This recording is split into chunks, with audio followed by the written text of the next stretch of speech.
Hi, this is Summer with Summer's Tips and Stitches, and I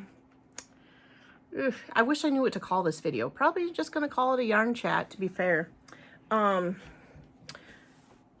This is the first time I've had my hair and makeup done in over a week, so that is nice. No glasses, so you guys don't have to see the glare.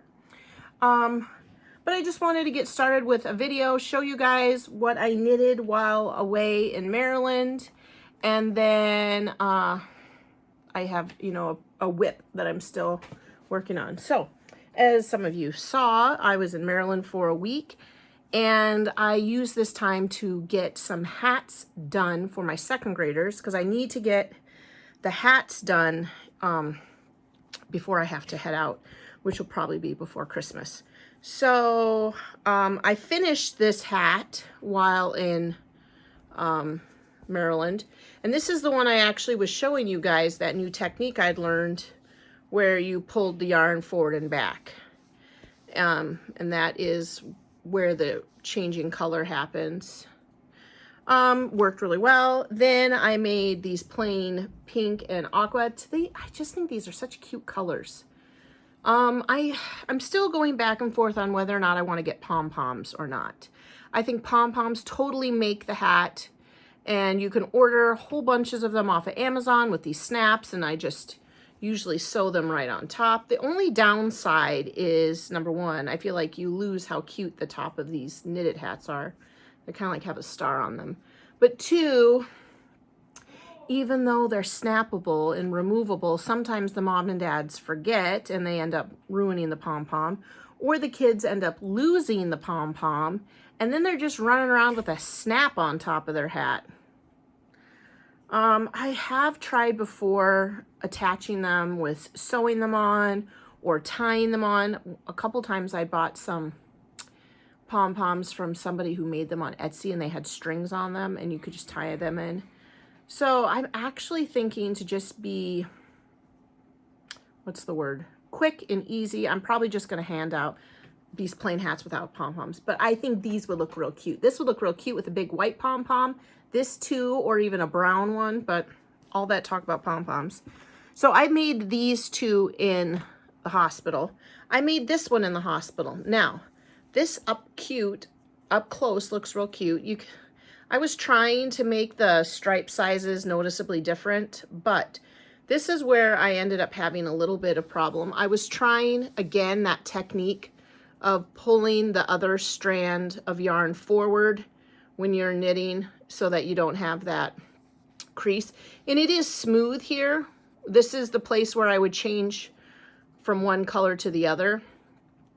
But the problem is, you can see that I started with the pink here, and then I ended here and started with the aqua.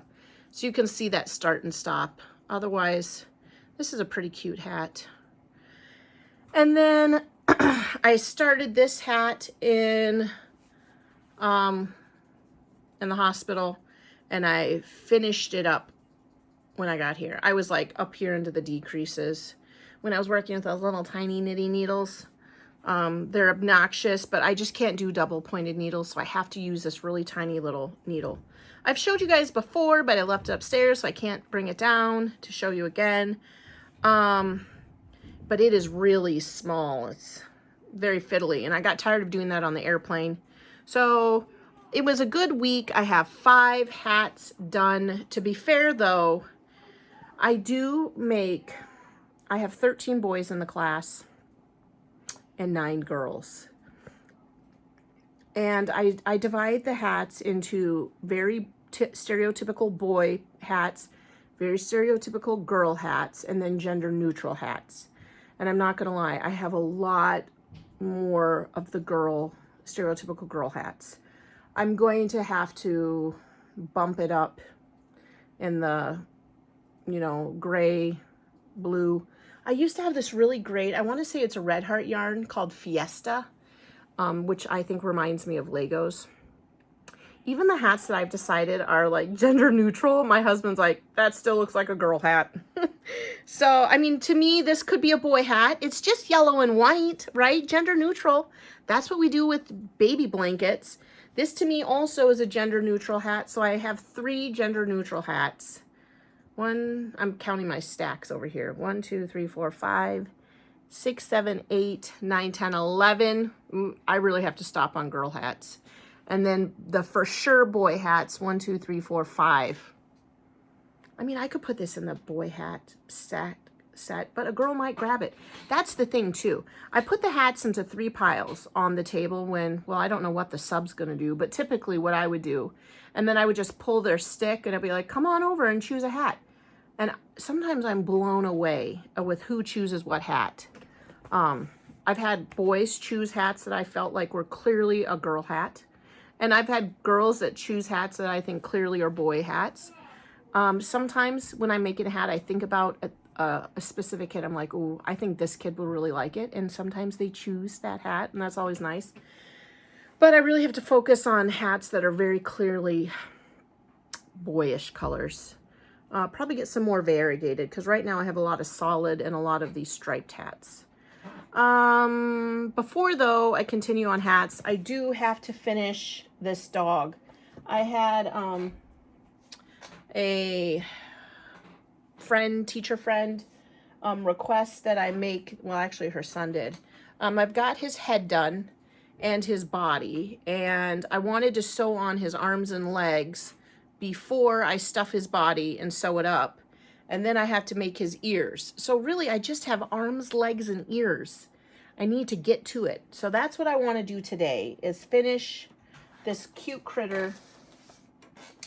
I'm going to be honest, I don't love this pattern book. I like it, but I don't love it. But I'm making that cute critter, but I'm doing it in blues for a teacher friend's son. He specifically requested this. A while ago, I made one of these for another teacher in my school for a present because she loves dogs. And he's in her class, and he was feeling sad one day, and she let him hold it, and now he wants one of his own, but he wants his to be blue. To be fair, my favorite Amigurumi pattern gal is the Friendly Red Fox.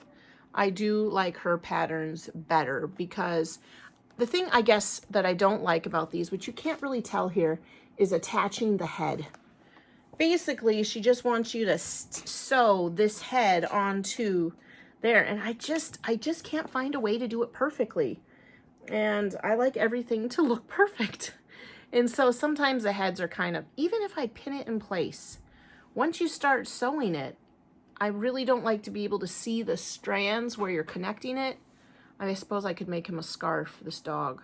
I don't know. I'm going to see what I'm going to do. But tonight, for sure, my goal is to finish that dog so I can bring him to school tomorrow and be done.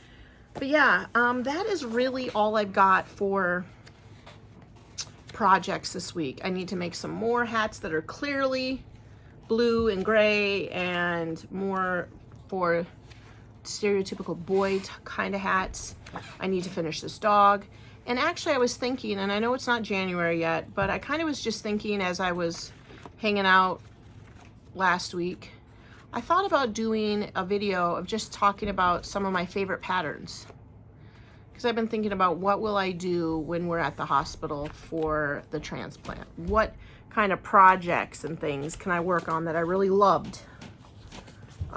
Speaking of patterns that I really love, I do love this book. I was just getting ready to tidy up my little mess over here. And I have these are some of the books I use the most lately. And I do love this. Two cute Amigurumi. These are Crochet Cute Critters. Maybe I called this the wrong book. Crochet Cute Critters. They're cute. It's just weird on how you attach their head. Okay, you guys, that is it for this video, honestly. We're back from Maryland. I'm going in for a full week of school, and we have a few things to iron out before we know the set plans for Flynn's bone marrow transplant. But that part, I mean, that's more so the doctors scheduling things and getting things going on that. So I'm just hoping to have a nice relaxing weekend, plus it's homecoming. So my son is a football player, the other son, and so I'm excited for him to have his homecoming football game.